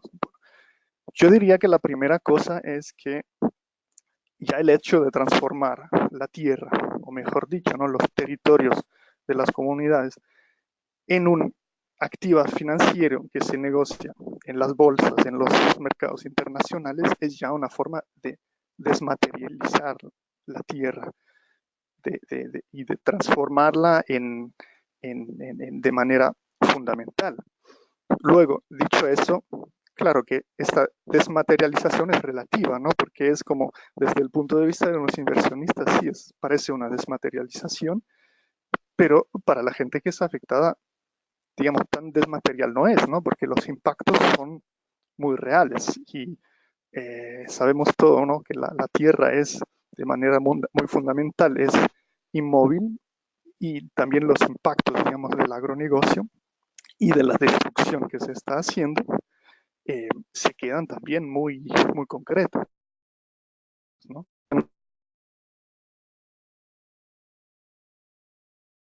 Acá las fincas, y eso es, digamos, son las transacciones que están detrás, digamos, de adquisición de esas tierras. Puede ser desmaterializada, puede ser virtual, pero los efectos son muy reales.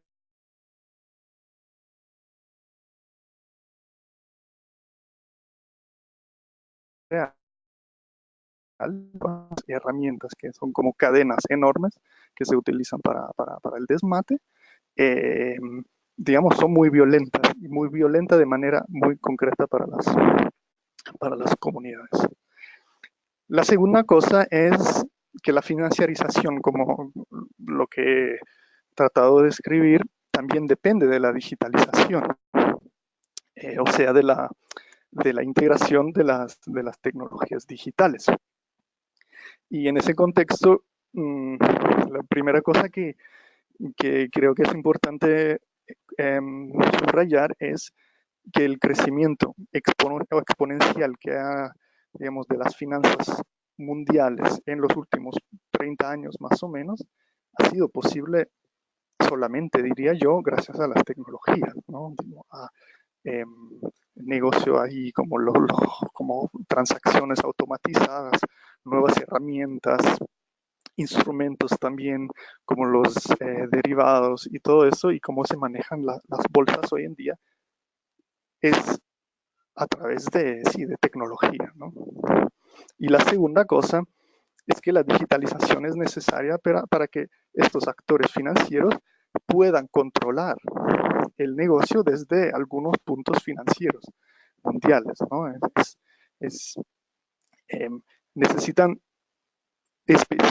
información específica y necesitan herramientas para poder hacer su negocio, ¿no? Y cuando hablamos de información, una cosa es la información muy específica sobre la tierra, ¿no? Como la calidad del suelo, el acceso al agua y todo eso, que son informaciones, claro, que para que quien quiera invertir en tierra son informaciones cruciales, y como ha dicho Silvia, eso es información también que están coleccionando las empresas de maquinaria agrícola, mucho, ¿no?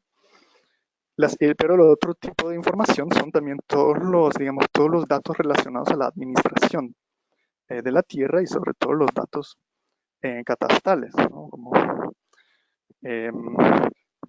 Porque la idea es como de digitalizarlo todo para poder llevar a cabo transacciones de tierra en la esfera virtual, ¿no? Y ahí, mirando un poco, queda claro que, bueno, en estos años hay muchas iniciativas para avanzar la digitalización de los datos sobre la administración de la tierra, ¿no?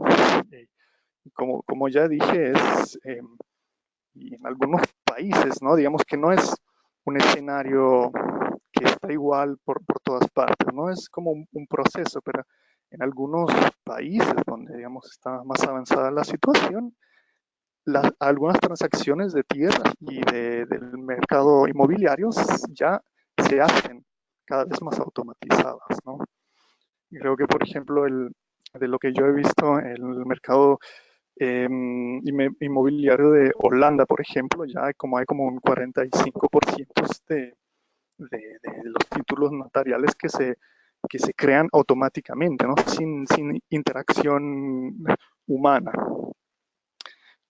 Y claro, eso, bueno, lo que eso, digamos, yo diría digamos, la meta es de crear un mercado, digamos, inmobiliario global y digamos, un mercado de tierra global, ¿no? En este contexto creo que también es interesante decir que desde algunos años muchos de estos esfuerzos para aplicar la tecnología al mercado de la tierra también está, digamos, específicamente vinculado a esfuerzos para aplicar la tecnología de la cadena de los bloques a la tierra, ¿no? Que esa tecnología, que en inglés no es blockchain, es la tecnología que es subyacente a las criptomonedas como Bitcoin y otras que, digamos, a la base es, digamos, una base, muchas veces se describe, ¿no? Como una base de datos abierto, descentralizado, distribuido, y así como que es como una posibilidad para registrar y almacenar datos, información, inclusive información catastral, ¿no? Y como dicen son los promotores, es como si es de manera verificable, permanente, descentralizada, segura, y todos esos, ¿no? Pero más allá de registrar información, también se está, digamos, aplicando, esa tecnología también está vinculado a lo que se llaman contratos inteligentes, ¿no? En inglés son smart contracts, que son básicamente contratos, digamos, programados, que son automatizados y que se ejecutan automáticamente, ¿no? Y como dije, ¿no? Esos no son cosas que ya están, digamos, a muy larga escala, pero son cosas que hay varias experiencias pilotas en varios países de todas las partes del mundo. Y el Brasil es un caso, otros son países de África, como Ghana, pero también países en Europa, sobre todo también en Europa del Este.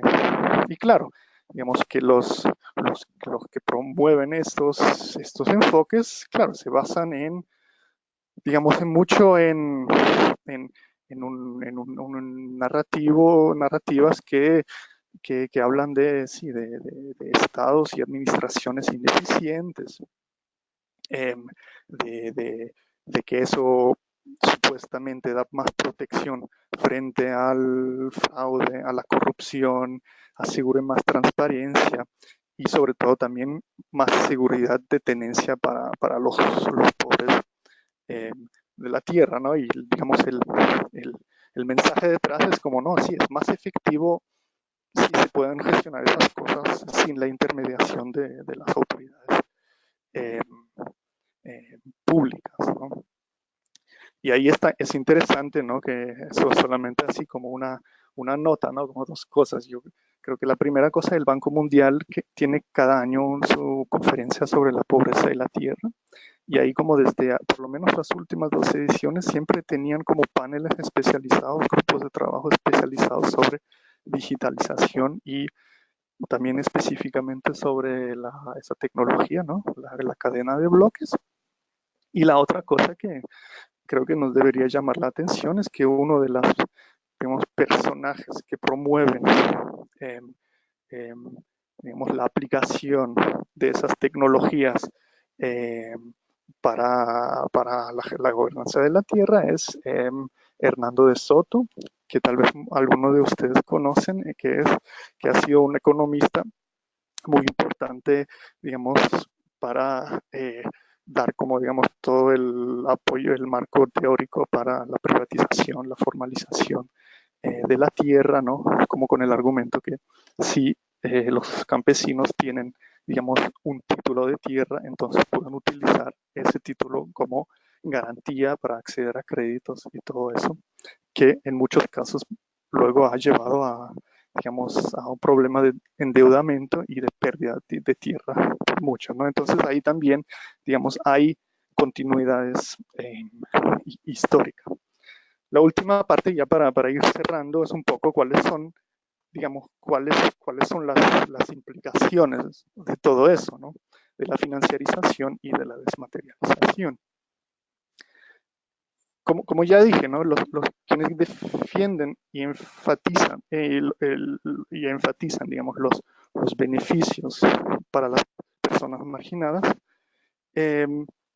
sí, dicen que, bueno, eso va a aumentar la seguridad de tenencia, va a mejorar las vidas, la vida de la gente. Pero yo creo que también desde el punto de vista de FIAN como organización que ha, digamos, desde muchos años trabaja en temas de tierra y en conflictos de tierra, resulta que el problema de la inseguridad y de la tenencia de la tierra, bueno, tiene que ver sobre todo con la discriminación, con la opresión y las desigualdades de poder, ¿no? No es en primer lugar un problema de, digamos, falta de información concreta o sí, transparencia, sí, pero como, digamos, en el contexto de un contexto así de desigualdad de poder, ¿no? Entonces, yo creo que sin tener las respuestas, ¿no? Pero yo creo que algunas de las preguntas que nos deberíamos colocar es cuando pensemos, bueno, cómo nos posicionamos, qué vamos a hacer con esas tecnologías y esas dinámicas que están pasando, ¿no? Creo que, bueno, algunas de las preguntas muy fundamentales es como, ¿quién tiene acceso a esas tecnologías, ¿no? ¿Quién las controla? ¿Y para qué fines se utilizan? ¿No? Eso, ahí, como vamos, creo que ahí vamos al centro de las preguntas, y como organización de derechos humanos, también una pregunta clave es cómo vamos a asegurar la relación, la rendición de cuentas en materia de derechos humanos en el contexto general, digamos, de la información digitalizada, en el contexto de la tierra, pero también en otros, ¿no? Y siempre pensando claro, ¿no? Ahí las empresas tecnológicas y también, digamos, ahí sí, los que promueven esos enfoques, claro, que siempre, bueno, pretenden que como que la tecnología así como actúa en un vacío, ¿no? Pero queda claro que las tecnologías no se despliegan en un vacío, ¿no? Y no son tan limpios como el uso de esa tecnología no es tan limpio, ¿no? Y ordenado como parece, ¿no? Con los aparatos tecnológicos, los programas que se ven muy lindos, ¿no? Y sobre todo cuando hablamos de la Tierra, ¿no? Como ya he dicho, ¿no? Que la Tierra fundamentalmente es muy inmóvil y siempre va a mantener su carácter sumamente material y local, ¿no? Y por eso también la gente, las comunidades, los pueblos se verán afectados por todas esas transacciones que hacen en los mercados financieros, ¿no? Y bueno, entonces, ¿no? Yo creo que sí, la pregunta siempre es un poco a quién le sirve lo que está pasando, ¿no? Al mismo tiempo, y en ese momento parece que casi que más bien les ayuda a los acaparadores, ¿no? Digamos, para hacer más legibles las relaciones de tierras, para permitir una mayor mercantilización y al final, digamos, reforzar el derecho a la propiedad y no los derechos humanos, ¿no? Solamente decir que obviamente también no estoy diciendo, ¿no?, que las tecnologías no sirven, ¿no? Y creo que también hay varios ejemplos de cómo comunidades y organizaciones están utilizando también herramientas tecnológicas para las luchas, ¿no? Para también monitorear y todo eso, ¿no? Entonces también ahí la pregunta es, bueno, qué tipo de tecnología queremos, ¿no? Y es que consideramos que las tecnologías de información pueden resultar útiles también para las luchas populares y la realización de los derechos humanos y de qué manera. Y lo hago todo eso como preguntas porque yo no tengo la respuesta, ¿no? Y creo que es un debate que vamos a tener en los próximos años y que tal vez algunas ideas ya puedan surgir ahora de los comentarios que me van a hacer. Les agradezco mucho de la atención y pido disculpas si me extendí un poco. Muchas gracias, Philip. Como el tiempo ya nos va, podríamos empezar ya. Ustedes pueden hacer las preguntas otra vez en el chat o con la mano. Philip ya propuso un montón de preguntas. Yo creo que el debate ya puede iniciar ahora con tus preguntas para que la gente haga los comentarios o quiera compartir experiencias. Y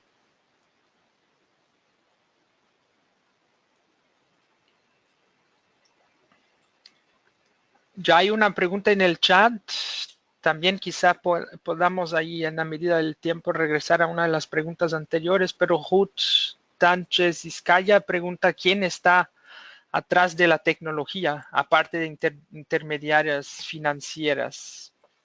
Y también, o sea, ¿quién está atrás de la tecnología, aparte de las intermediarias financieras?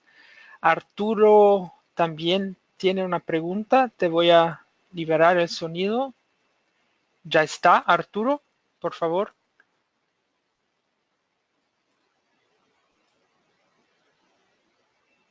No sé si tú tienes que autorizar tu micrófono también, si está liberado, porque nosotros no te escuchamos.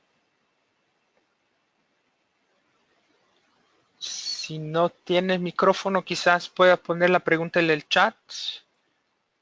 Yo voy a avanzar, entonces, perdón por eso, a veces pasa. También pregunta Natalia Espinosa, ¿se ha podido medir el impacto de esta financiarización de la tierra a nivel social, económico y ambiental para las poblaciones involucradas? ¿Y qué estrategias se vienen tomando a nivel de sociedad civil y o estatal?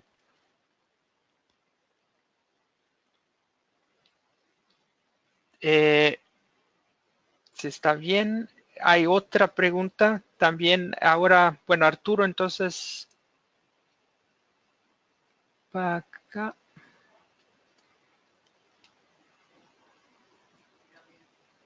Bueno, hay una pregunta de Gabriel.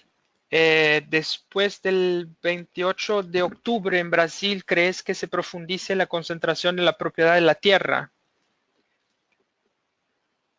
El 28 de octubre, que es la segunda vuelta, ¿no?, de las elecciones en Brasil.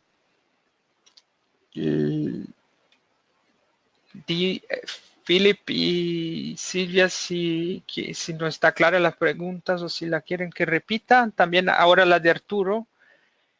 Para ambos, para Silvia y Philip, en el contexto mostrado, ¿cuál sería el rol para nuestras, creo que organizaciones, ¿no?, para nuestros movimientos?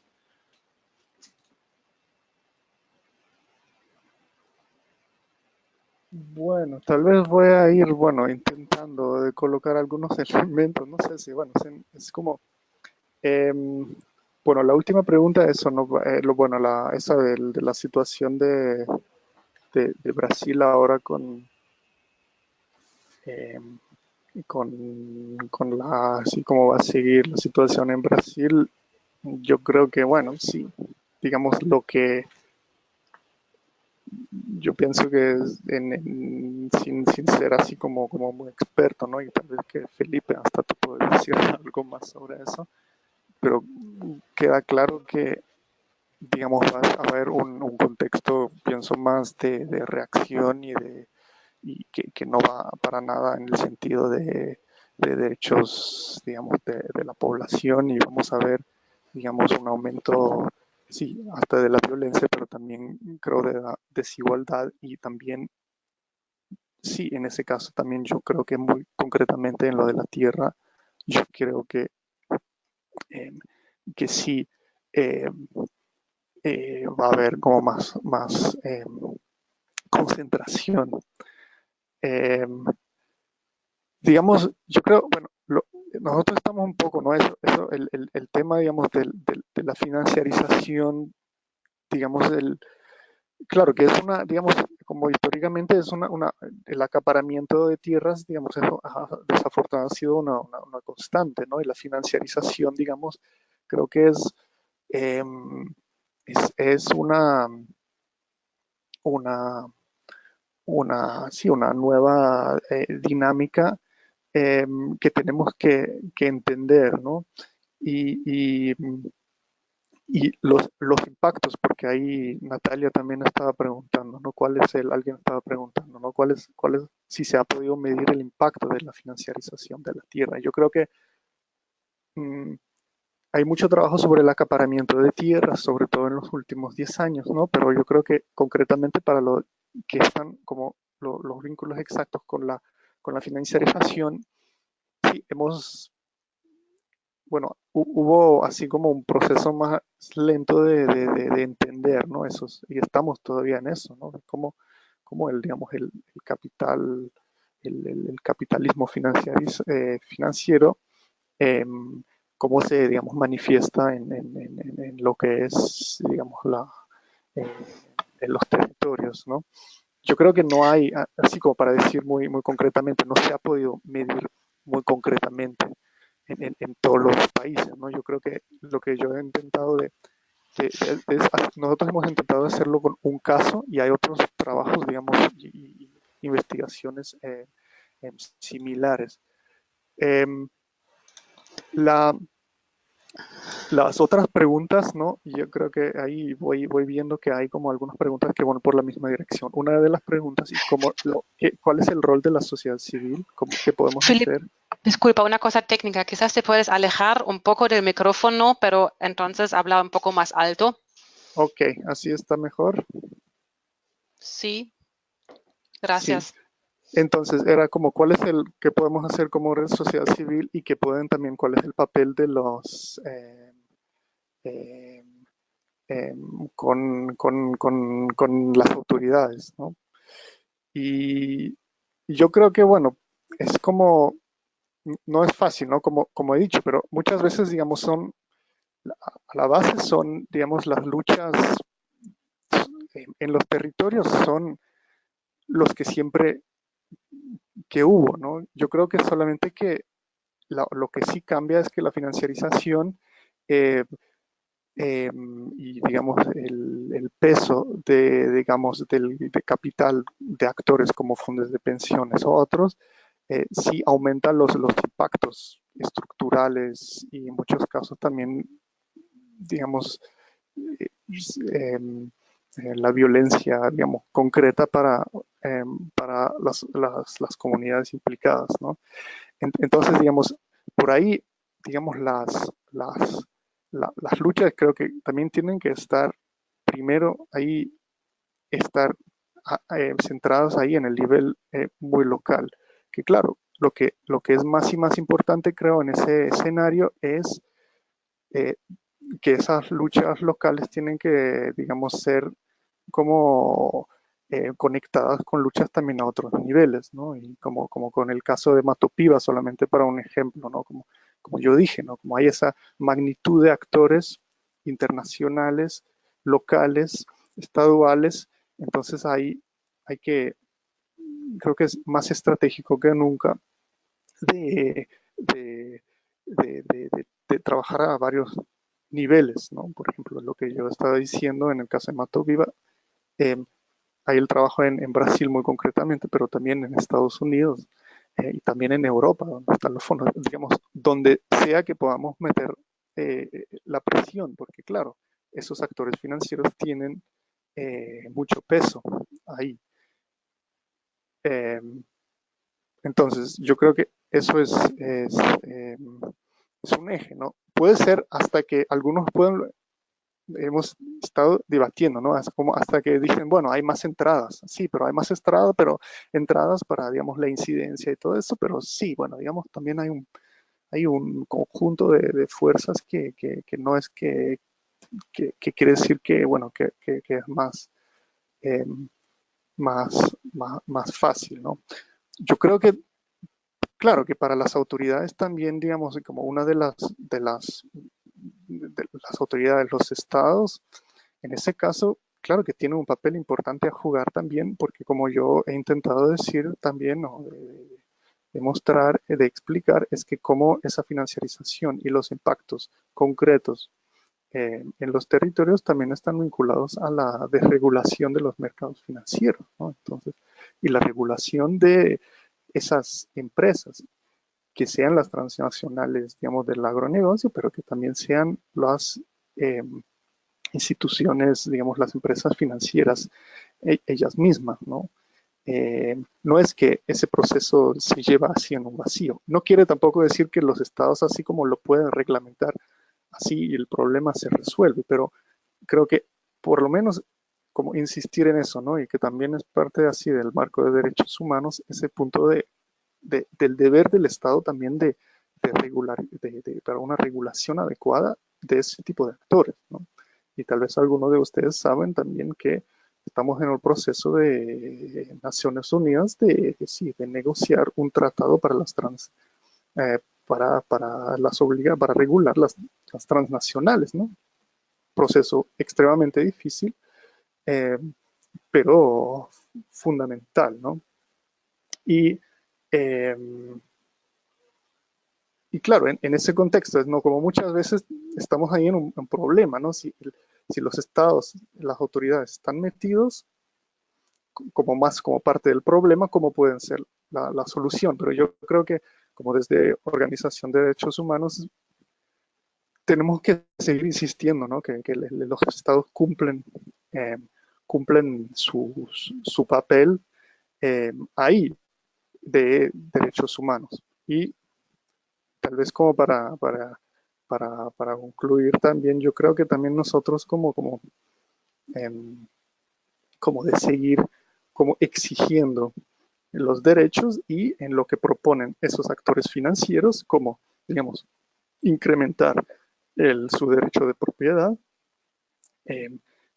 avanzar, digamos, siempre empujar más para la realización de derechos humanos y, por ejemplo, también para que la tierra sea reconocida como un derecho humano para fortalecer las luchas que existen, ¿no? En este caso, creo que también es importante destacar que 2 semanas atrás el Consejo de Derechos Humanos aprobó la Declaración sobre los derechos de los campesinos, que tiene un artículo también sobre el derecho a la tierra de los campesinos, y creo que en ese sentido también ese tipo de avances a nivel internacional pues luego nos puede servir a nivel